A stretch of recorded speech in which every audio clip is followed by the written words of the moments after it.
베이징에서 마주 앉은 이재명 대통령과 리창 중국 국무원 총리. 이 대통령은 지난해 아세안 정상회의와 G20 정상회의 이후 2달 만에 다시 만난 리 총리에 반가움을 전했습니다. 그러면서 오랜 친구처럼 양국 관계 발전에 대해 기탄 없는 의견을 교환하자고 말했습니다. 이제 세 번째로 이 베이징에서 만나게 됐는데 정말로 가까운 친구처럼 여겨집니다. 반갑습니다. 이 대통령은 이어 이번 국빈 방문이 한중 관계 전면 복원의 계기가 되길 바란다고 강조하며 이를 더 공고히 하겠다는 뜻을 밝혔습니다. 이를 통해 양국이 실용과 상생의 길로 나가길 기대한다고 덧붙였습니다. 올해를 한중 관계 전면 복원의 원년으로 삼고 한중 관계 발전을 되돌릴 수 없는 시대적 흐름으로 공고히 하려고 합니다. 리 총리는 한국과의 관계를 외교에 있어 늘 중요한 위치에 두고 있다고 화답했습니다. 그러면서 전날 이 대통령과 시진핑 주석의 회담을 통해 양국이 새로운 국면을 맞았다고 평가하며 양국 국민의 더 많은 혜택이 돌아갈 거라고 말했습니다. 我相信随着双方各领域合作的不断推进，一定能够为两国人民带来更多的福祉。 이 대통령은 이에 앞서 중국의 국회의장격인 자오러지 전국인민대표회의 상무위원장과 만났습니다. 이 대통령은 한중 관계를 더 발전시킬 수 있도록 적극적인 지지를 당부했고 자오 위원장은 양국의 우호와 협력은 한중 관계의 선명한 바탕이라며 지지의 뜻을 전했습니다. 한중 양국은 경제통상협력의 틀을 보다 체계적으로 관리하며 전방위 협력 강화에 나섰습니다. 정상회담 직후 열린 양해각서 서명식에서 양국은 경제와 과학기술, 환경과 문화 분야에 걸쳐 모두 14건의 양해각서와 1건의 기증증서를 체결했습니다. 구체적인 경제 성과로는 지식재산 분야 협력이 꼽힙니다.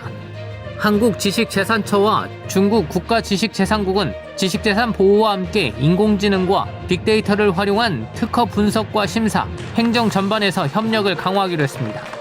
이를 통해 중국에 진출한 우리 기업들이 현지에서 신속하고 안정적으로 지식재산권을 확보할 수 있을 것으로 전망됩니다.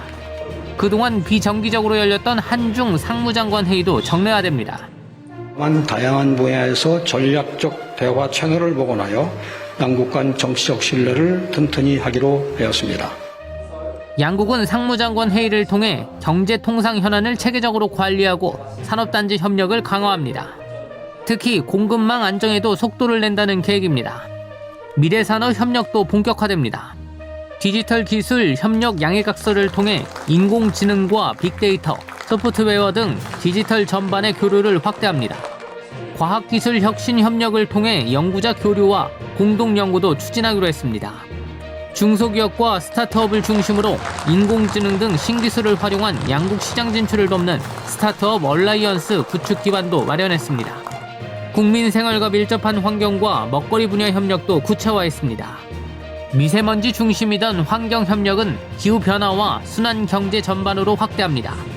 수산물 위생요건 합의를 통해 냉장 병어 등 일부 수산물의 중국 수출길도 새로 열렸습니다. 한편 이번 서명식에서는 간송미술관이 소장해온 청나라 시대 석사자상 한 쌍을 중국에 기증하는 증서도 포함됐습니다. 시진핑 중국 국가주석과 한중 정상회담부터 양국 경제계 대표 인사들과 비즈니스 포럼, 경제사령탑 리창 총리와 만남까지 한국 정상으로선 8년여 만에 국빈 방중 첫 번째 방문지인 베이징에서 이재명 대통령은 한중 관계 전면 복원의 길을 공고히 다졌습니다. 리창 총리와 면담을 끝으로 이곳 베이징에서 2박 3일간 이 대통령 공식 일정은 모두 마무리됐습니다. 이 대통령은 다음 행선지인 중국의 경제 중심지 상하이에 도착했습니다.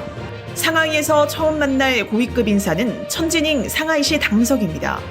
상하이시 당석인은 중국 고위 권력으로 가는 일종의 디딤돌로 통용됩니다. 장점인 전 주석과 시 주석은 물론 리창 총리도 상하이시 당석일을 거친 바 있습니다. 이 대통령이 상하이에서 만찬을 함께할 천지닝 당석인은 시진핑 주석의 최측근으로 앞으로 중국 정치를 주도할 차기 주석 후보 가운데 한 명으로 거론되는 인물입니다. 만찬에서는 중국의 경제 성장을 이끌어온 상하이와 한국 간의 지방정부 교류와 인적 교류, 독립운동 사적지 보존 관리 등에 대하여 유익한 대화를 나눌 것으로 기대됩니다. 이 대통령은 국빈방 중 마지막 날인 7일 한중 벤처 스타트업 서밋에 참석합니다. 콘텐츠와 의료, 인프라, 에너지 분야에서 디지털 혁신을 주도하고 있는 한중 청년 창업가들과 만나 벤처 스타트업 분야를 양국 미래지향 협력의 새로운 축으로 만들기 위한 방안을 모색할 예정입니다. 마지막 공식 일정은 상하이 대한민국 임시정부 청사 방문입니다.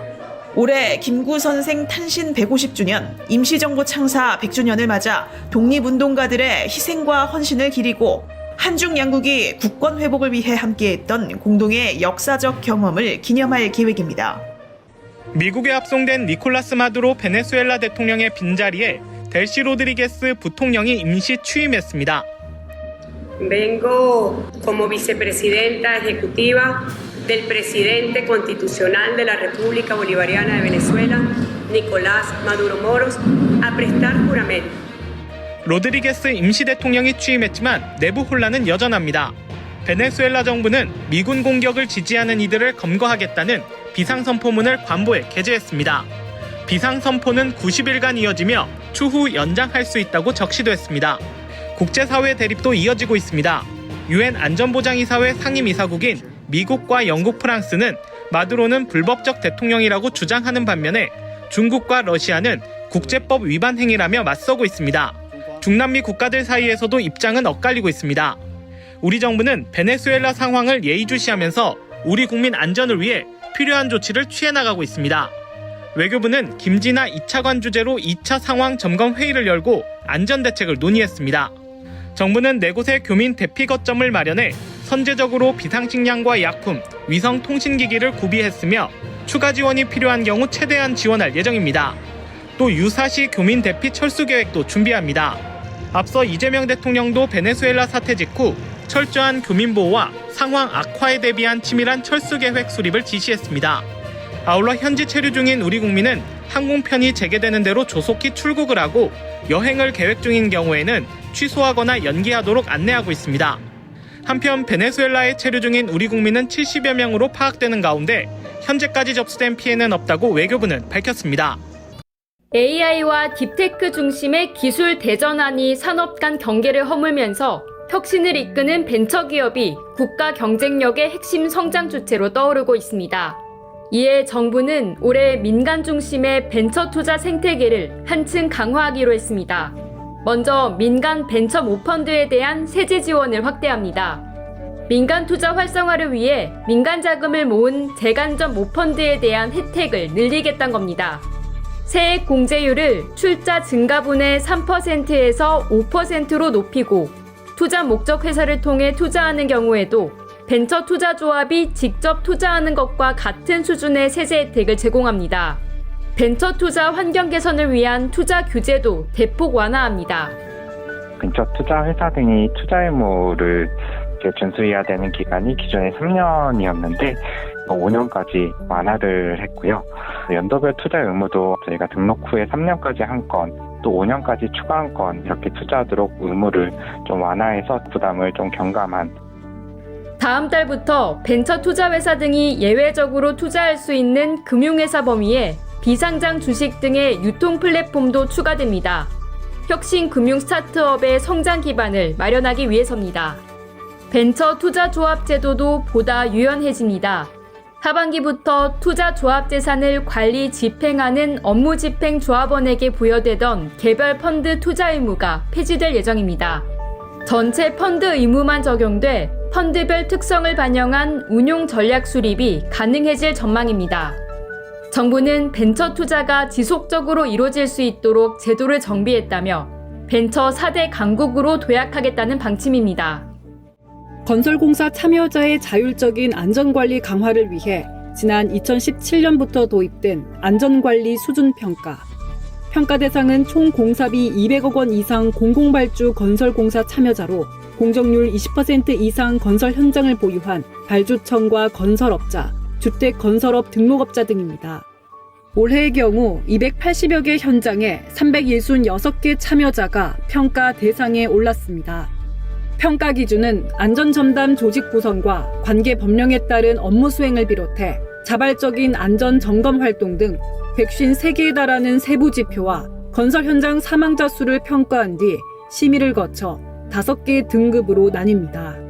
국토부가 발표한 올해 평가 결과 1개 발주청과 5개의 시공자 등 총 6개 참여자가 매우 우수 평가를 받았습니다. 우수는 42개, 보통은 167개, 미흡과 매우 미흡은 149개로 나타났습니다. 발주청 가운데 한국전력공사는 2년 연속 소관 건설 현장에서 사망사고 제로를 달성해 올해 매우 우수 평가를 받은 데 반해 평택시청과 부산광역시 교육청은 안전 경영 관심도와 자발적 안전활동 부족으로 2년 연속 매우 미흡에 그쳤습니다. 국가철도공단은 2023년 미흡, 2024년에는 매우 미흡 평가를 받았지만 이후 강도 높은 안전활동 쇄신으로 우수 평가를 받았습니다. 시공자의 경우 현대 엔지니어링 주식회사가 지난해 다수의 사망자 발생 사고로 전년도 우수 평가에서 매우 미흡으로 떨어졌습니다. 특히 이번 평가부터는 대상을 민간 공사로도 확대하기 위해 23개 시공자의 참여를 요청했지만 모아 주택산업 한 곳만 참여해 보통 평가를 받았습니다. 안전관리 수준평가 결과는 발주청 중 국가공기업인 경우에 공공기관 안전관리 등급제를 통해 공공기관 경영평가에 반영되고 있고요. 시공자의 경우에는 시공능력평가액 산정 시 신인도 평가의 평가 항목으로 국토부는 평가 결과에 따라 실질적인 보상과 불이익으로 이어질 수 있도록 평가 대상과 결과 활용을 확대해 나갈 방침입니다. 여행 상품을 중개 판매하는 마이리얼 트립의 앱 첫 화면입니다. 숙소와 관광 상품으로 가득한데 업체 운영자나 입점사 정보는 나와 있지 않습니다.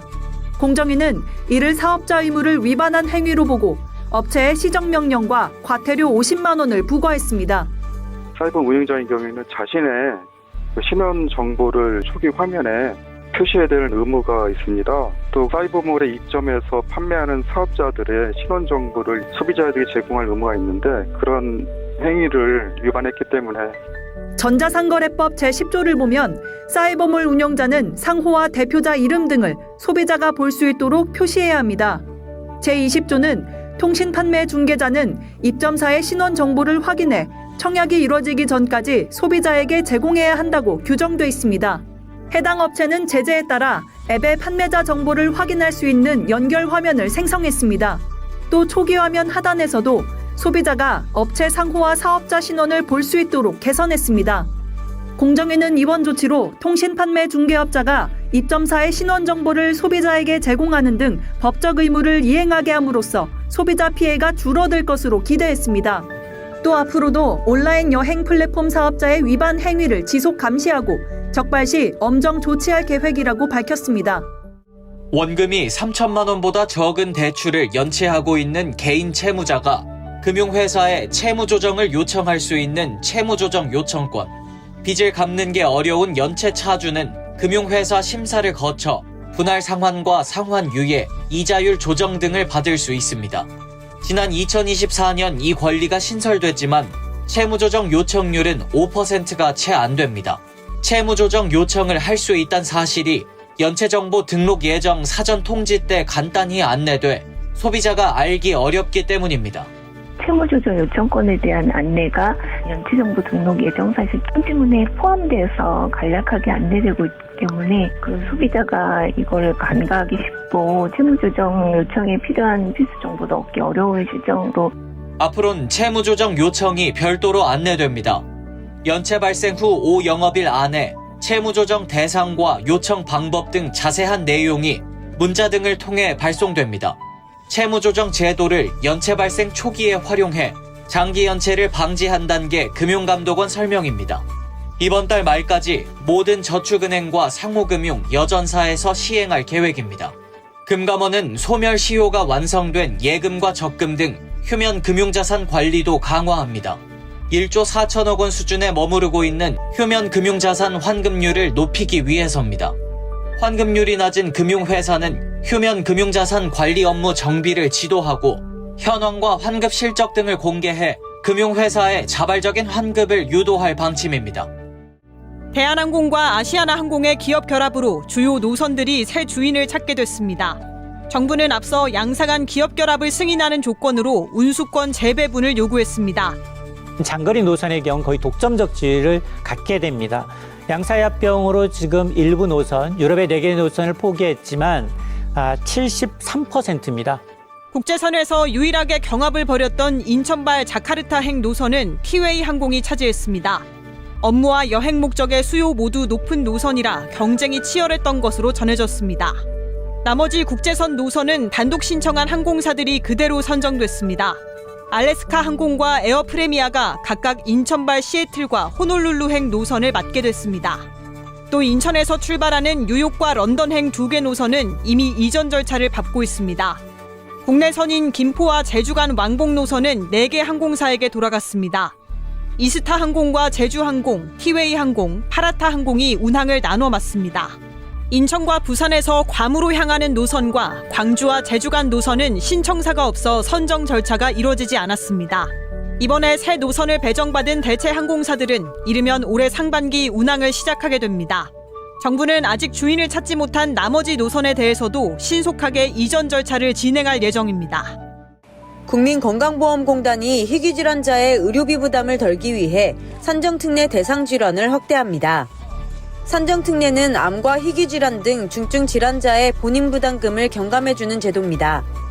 산정특례 적용 전 입원 20%, 외래 30에서 60%인 본인 부담은 산정특례가 적용되면 입원과 외래 모두 0에서 10% 수준으로 줄어들게 됩니다. 이달부터는 신규 70개 질환과 질병코드 세부 분류로 추가된 5개를 포함해 총 75개 희귀질환이 산정특례 대상에 포함됩니다. 소두증과 거대뇌증, 선천성 기능성 단장증후군 등 희귀질환이 속해 있습니다. 이에 따라 산정특례가 적용되는 희귀질환은 기존 1314개에서 1389개로 늘어납니다. 신규 희귀질환자는 해당 질환과 의학적 인과관계가 명확한 합병증 진료 시 진료비의 10%만 부담하면 됩니다. 연간 약 14억 7천만 원의 본인 부담금이 줄어들 것으로 예상됩니다. 아울러 진단이 어려운 극희귀질환 환자를 위한 진단기관도 확대됩니다. 희귀질환 전문기관이 없는 광주, 울산, 경북, 충남 권역을 대상으로 추가로 지정하여 지역 완결형 희귀질환 진료관리 체계를 완성하겠습니다. 공단은 경상국립대학교 병원과 원광대학교 병원을 진단 요양기관으로 추가 지정해 산정특례 등록이 가능한 기관을 전국 44곳으로 운영할 계획입니다. 코스피가 새해 들어 3거래 연속 사상 최고치를 경신하며 사상 처음으로 4,500선을 돌파했습니다. 오늘 코스피 지수는 전거래 대비 67.96포인트 오른 4,525.48에 장을 마감했습니다. 장 초반 4,400선을 하회했으나 오후 들어 매수세가 유입되며 상승 전환했고 장중 최고가와 종가 모두 최고치를 기록했습니다. 안규백 국방부 장관이 새해 첫 현장 지도로 캠프 험프리스에 위치한 한미연합군 사령부를 찾았습니다. 안 장관은 제이비어 브런슨 한미연합사령관과 만나 새해 가장 먼저 캠프 험프리스를 방문한 것은 그 어느 때보다 굳건한 연합 방위 태세가 중요하기 때문이라며 지난 10월 한미 정상회담과 한미 안보협의회의 성과를 바탕으로 올해는 합의 사항에 대해 구체화하고 속도감 있게 추진해야 한다고 강조했습니다. 그러면서 급변하는 안보 환경 속에서 파이트 투나잇의 전투 준비 태세는 단 한순간도 흔들려서는 안 된다며 한미가 본연의 임무인 연합 방위 태세를 더욱 강화하고 한반도 평화와 안정을 유지하기 위해 연합사가 중심 역할을 해주길 바란다고 당부했습니다. 장애 심사 과정에서 발생하는 민원인 서류 제출 부담이 앞으로 대폭 단축됩니다. 국민연금공단은 국민건강보험공단과 근로복지공단 데이터 연계를 통해 자료 확보 소요기간을 현재 2주에서 하루로 단축시키기로 했다고 밝혔습니다. 연금공단은 행정 처리 간소화를 통해 심사 과정이 신속해지고 장애인 민원인의 이동 비용을 낮출 것으로 기대했습니다.